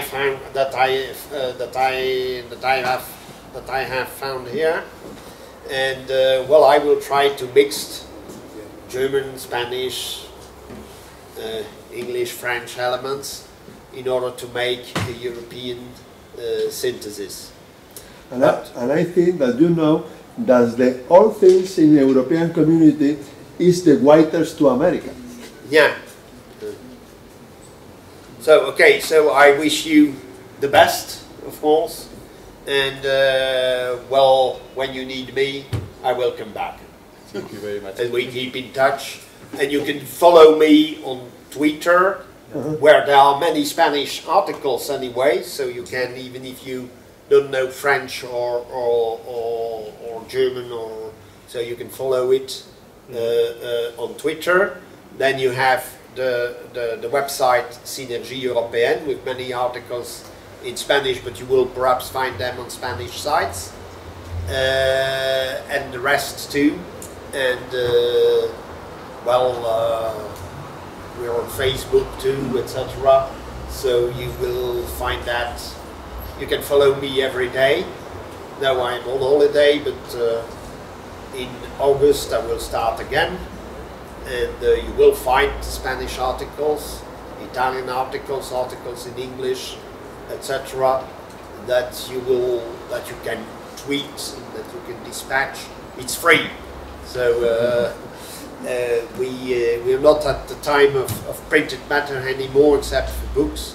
So you will find and discover things that are done everywhere in Europe. What was the purpose of Synergie Européenne anyway? Le he preguntado que, bueno, que nos daba algunas pautas o algunos consejos para de cara al futuro a los que, bueno, pues les hemos estado escuchando, y bueno, pues si quieres traducir un poco para terminar ya. Sí, gracias. Ha mencionado que, digamos, que lo más importante para nosotros es que nos mantengamos juntos, esas diferencias de edad, que va a haber diferencias ideológicas, y que le sigamos dando toda la importancia a cuestiones sociales, y bueno, básicamente eso, que sigamos como venimos estando hasta ahora, que bueno, que sí que se le sigue con respecto a las redes sociales, que se le puede seguir en Twitter, en Facebook, también porque por artículos en español y en otros idiomas también, y a la página de Synergie Européenne. Pero también cuelga material en español, artículos, etc.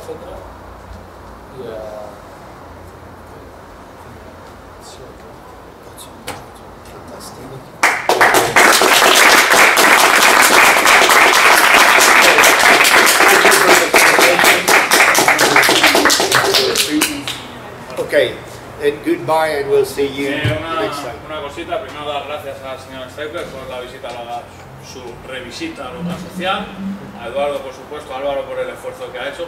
Yo, como no sé inglés, no sé si lo ha hecho bien o mal, pero seguro que se ha esforzado. Y nada, si queréis en un ambiente un poco más distendido y con mejor temperatura, pues arriba podemos tomar una Coca-Cola, que nos la hemos ganado en el Quijote, y nada. Muchísimas gracias. Gracias a vosotros. Y bienvenidos siempre que queráis. Sí. Vale.